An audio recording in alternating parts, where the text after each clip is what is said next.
Several cabinet members are confident the country's economic situation will become even brighter in the days ahead.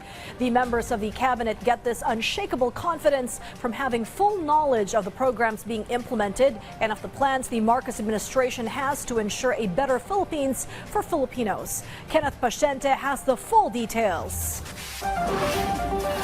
Some members of the cabinet assured the continuation of the government's measures to further boost the country's economy. According to Department of Finance Secretary Benjamin Diokno, they will strengthen their priority measures which include real property valuation and assessment reform, passive income and financial intermediaries taxation, and existence of VAT on digital services. The government is also monitoring the challenge of inflation in the country.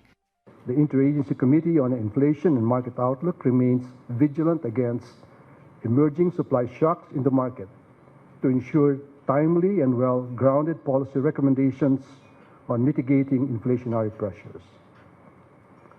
Despite external risk and domestic challenges, the Philippines remains to be one of the brightest spots in the region. In fact, the World Bank expects the Philippines to outpace its East Asia and Pacific peers this 2023 at 5.6%. Transportation Secretary Jaime Bautista said they are on track on the infrastructure programs, especially transportation and road projects. Although there has been a little setback after China withdrew its funding for 3 projects, Secretary Bautista is confident the government can find a new investor. Itong tatlong railway project na to can be financed by either ODA, no?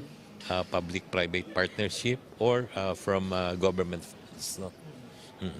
And we're looking at all those 3 sources, no, as possible financing for these projects.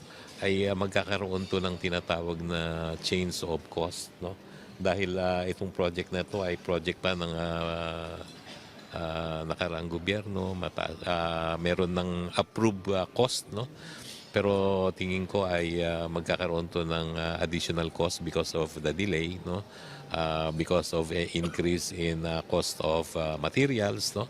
Cost of labor, no? So kailangang i-update natin yan. NEDA vowed to ramp up the process for other infrastructure flagship projects of the Marcos administration. To make it easy and to facilitate investment in these projects, we have improved the processing time. As I was able to present earlier, the processing time so far has been half the time it is required or prescribed under the new program. So under 40 days lahat ang approval process na nagawa natin. While the Department of Trade and Industry will continue to encourage potential investors to explore investment opportunities in the country, along with the imposition of their key pillars, including industry development, trade promotion, and investment attraction. Our investment promotion missions, many of them led by our own President Marcos Jr., to selected foreign countries, supported by our Foreign Trade Investment Service Corps in various countries as well, enable us to explain to prospective investors abroad the value proposition of the Philippines as an ideal investment hub.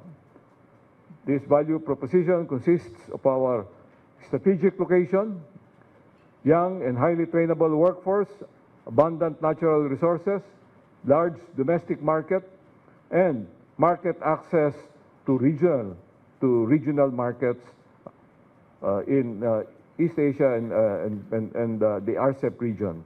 The Department of Budget and Management, meanwhile, is speeding up the implementation of structural reforms for honest and effective public service. The government will also ensure conducive business environment not only to stimulate but also to maintain economic growth.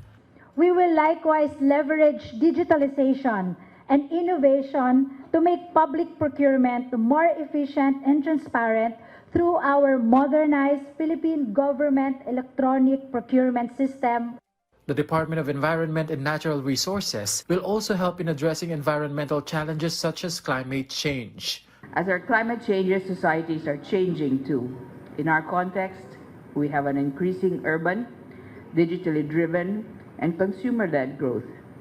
Yet our natural resources development and agricultural and fisheries sector as well as the environmental protection needed to sustain our society and our economy, are lagging behind.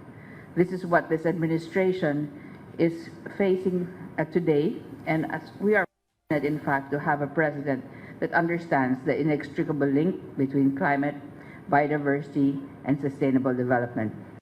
Kenneth Pasyente for the Nation.